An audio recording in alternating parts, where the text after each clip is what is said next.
Hi Eric. The issue here is I'm going to the info page of lead form, and here I'm uploading the CSS file. So, so after saving, I can see this file got uploaded. I can download it, I can delete it.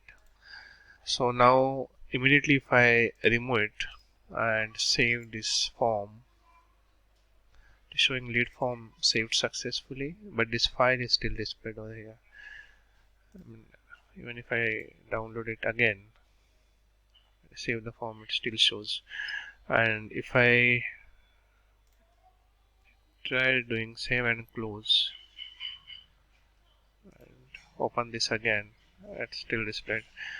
If I remove and try save and close and open again, it's getting removed. So on save, it is still showing on that page. Yeah, that's the issue. Thank you.